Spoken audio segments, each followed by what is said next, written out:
پھر جماعت الدعوہ کے سربراہ حافظ سعید کو دہشت گردی کے الزام میں 10.5 سال قید بول گئی ہے۔ حافظ سعید پر کتنے مقدمات ہیں؟ کبھی پاکستان کا اثاثہ قرار پانے والے حافظ صاحب کیوں مشکلات کا شکار ہیں؟ اور ان پر کتنے مقدمات کا فیصلہ ہو چکا ہے، کتنے مقدمات باقی ہیں؟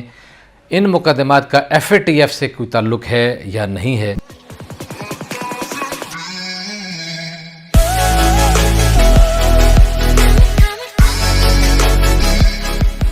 حافظ سعید صاحب، پروفیسر حافظ سعید کو ایک اور مقدمے میں 10.5 برس قید کی سزا ہوئی ہے۔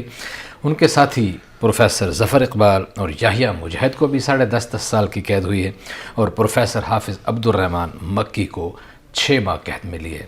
جی مظہر برلا صاحب، اس فیصلے کے حوالے سے آپ کیا کہیں گے؟ دیکھیے جی، حافظ سعید صاحب کی جو شخصیت ہے ان کو ایک طبقہ احترام کی نگاہوں سے دیکھتا ہے، جی، اور خاص طور پر انہوں نے کشمیری مجاہدین کے لیے بڑا کام کیا، ان کی اخلاقی سیاسی مدد کی۔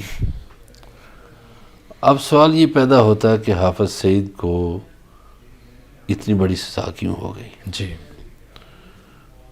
حافظ صاحب کو یا ان کے ساتھی ہیں یا مجاہد یا دوسرے لوگ، ان کو سزا ہونے کی وجہ یہ ہے کہ انڈیا نے مسلسل پروپیگنڈا کر کے اب پچھلے جو 10 سال پاکستان پہ گزرے تھے نا، وہ آپ نے کچھ تو اوباما نے لکھ دیے خیالات، جی ہاں، سامنے آ گئے۔ یہ جو 10 سالہ ٹینور تھا پیپلز پارٹی کا اور نون لیگ کا، تو اس میں ایسی کوتاہیاں ہوئیں کہ ہماری سفارتکاری چپ رہی، خاص طور پر نواز شریف کے دور میں۔ تو جس کو مرضی انڈیا نے دہشت گرد قرار دلوا دیا، کبھی وہ بہاولپور والے جو صاحب تھے ان کو، کبھی حافظ سعید کو، اور انٹرنیشنلی کہلوا دیا۔ اب چونکہ جب انٹرنیشنلی آپ کو دہشت گرد کہا جائے تو ظاہر یہاں بھی مقدمے بنتے ہیں۔ اب اس مقدمے کا فیصلہ ایک جج صاحب نے کیا، خصوصی عدالت کے جج نے کیا۔ وہ جو سزائیں ان کے دی ہیں، میں سمجھتا ہوں کہ ان کے خلاف اپیل تو ہو سکتی ہے، مگر قانون کا احترام بھی کرنا چاہیے۔ یعنی ان سزاؤں کے ذمہ دار بھی نواز شریف ہی ہے؟ نواز شریف اس لیے ذمہ دار ہے کہ نواز شریف نے جب حافظ سعید صاحب کو، میں نے عرض کیا نا کہ انہیں ایک بڑا خاص طبقہ، جہاد کرنے والا طبقہ بہت پسند کرتا ہے، تو نواز شریف صاحب لوگوں نے یہ کیا کہ جب حافظ صاحب پہ انڈیا الزام لگا رہا تھا، یہ نواز شریف لوگ چپ رہے۔ جب حافظ صاحب کا مقدمہ وہ انٹرنیشنلی لے کر چلا گیا UN میں، اور حافظ صاحب کو دہشت گرد قرار دے دیا گیا، اب دیکھیے پہلے نواز شریف ان سے ووٹ بھی لیتے رہے، اب پھر انہوں نے 2018 کے الیکشن میں ملی مسلم لیگ کے نام سے الیکشن بنائی تھی، ٹھیک ہے جی، بالکل ایسے ہی۔ تو گزارش یہ ہے کہ ٹھیک ہے، ان کو سزا ہوئی ہے، ایک پاکستانی جج نے دی ہے، میں عدالتی فیصلوں پر تو زیادہ تبصرہ نہیں کر سکتا، بالکل ایسے، لیکن مجھے یہ اندازہ ہے کہ اپیل میں جا سکتے ہیں وہ۔ اور حافظ سعید صاحب جولائی 2019 سے گرفتار ہیں، ان پہ 4 مقدمات کے فیصلے سنائے جا چکے ہیں، اور ان پر 41 مقدمات قائم کیے جا چکے ہیں۔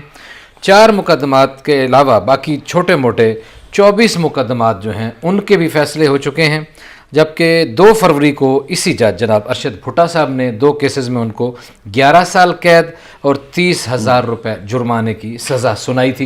اچھا، پوچھنا یہ ہے کہ آپ نے یہ بتایا انٹرنیشنل کورٹ آف جسٹس میں دہشت گرد قرار دیے گئے اور اس وجہ سے بھی یہ سارے مقدمات ہو رہے ہیں، تو ان کا کوئی FATF سے بھی کوئی تعلق بن رہا ہے؟ بالکل بن رہا ہے جی، کیوں نہیں بن رہا؟ دیکھیے FATF کے ہم نے 27 میں سے 22 نکات پر عمل کیا تھا،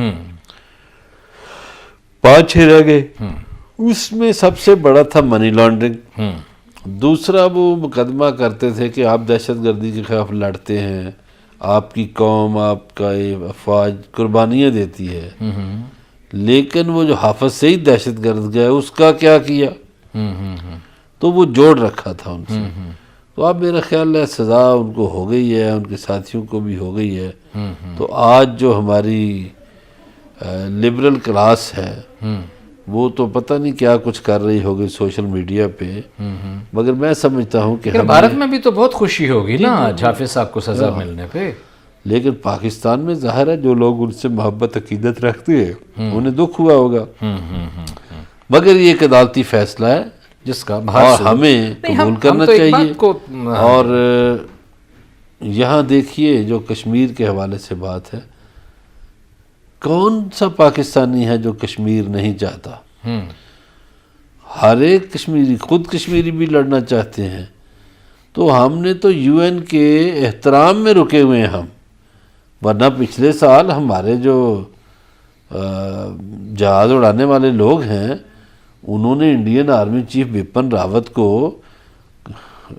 کر لیا تھا قابو اور بتا کے چھوڑا، صحیح ہے، بالکل ٹھیک ہے کہ جناب والا یہ ہم آپ کو مار سکتے ہیں لیکن آپ کو چھوڑ دیں، لیکن ابھی ہم اور یہ وائرس جو ہے یہ سردی میں زیادہ اٹیک کرتا ہے۔ ایسا ہی پچھلے دنوں میں ہم نے یہ عرض کیا تھا کہ ہمارے ہاں تو دیکھیے نزلہ زکام کھانسی سردیوں کی علامت ہے، سانس رکتا ہے لوگوں کا، پھر ہم نے پودے ایسے لگا لیے جو سانس کو الٹا خراب کرتے ہیں۔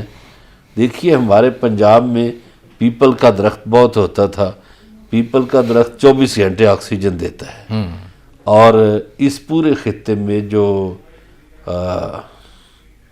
چونکہ ہندو اسے دیوتاؤں کی طرح یاد کرتے تھے، دیوی اور دیوتا کے نام سے، تو وہ پیپل کو دیوتا کہتے تھے کہ دیوتا 24 گھنٹے آکسیجن دیتا ہے۔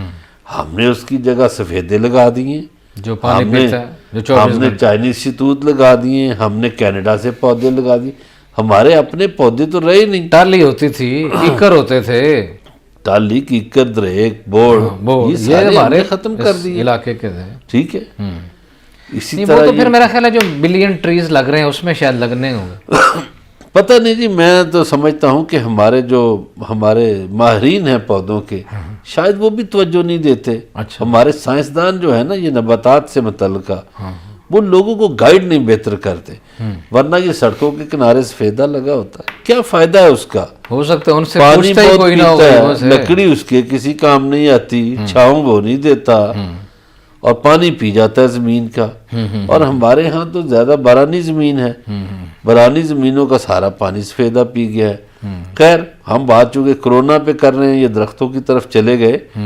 کرونا میں دیکھیے پاکستان میں پہلے کی نسبت کرونا زیادہ تیزی سے بڑھ رہا ہے۔ جی جی، اب لوگوں کو چاہیے، اور یہ جو ہمارے تاجر ہیں یہ لوگوں پہ رحم کریں، ترس کھائیں لوگوں پہ، اس لیے ترس کھائیں کہ دیکھیے پورا یورپ دکانیں بند کر دیتا ہے 5 بجے نارمل روٹین میں، عام وداؤٹ کرونا، کوئی کرونا نہ بھی ہو، کوئی وبا نہ بھی ہو، یورپ 5، 5:30، 6 بجے بند ہو جاتا ہے۔ جی یہ مسلمان ملک ہے، حکم بھی ہے مذہباً صحیح ہے کہ سورج چڑھتے کاروبار شروع کرو اور سورج غروب ہوتے ختم کر دو۔ وہ یہ تاجر ہمارے کیا دولت کے پیچھے پڑے ہوئے، آدھی آدھی رات کو دکانیں کیوں کھولنا چاہتے ہیں؟ بالکل صحیح ہے جی، یہ تو بڑا آرام سے ہو سکتا ہے کہ سورج طلوع ہونے کے ساتھ ہی اگر دکانوں کو کھولا جائے اور غروب ہونے کے ساتھ ہی بند کر دیا جائے تو انرجی بھی بچ سکتی ہے اور رات کی سردی، شدت سردی سے بھی بچا جا سکتا ہے۔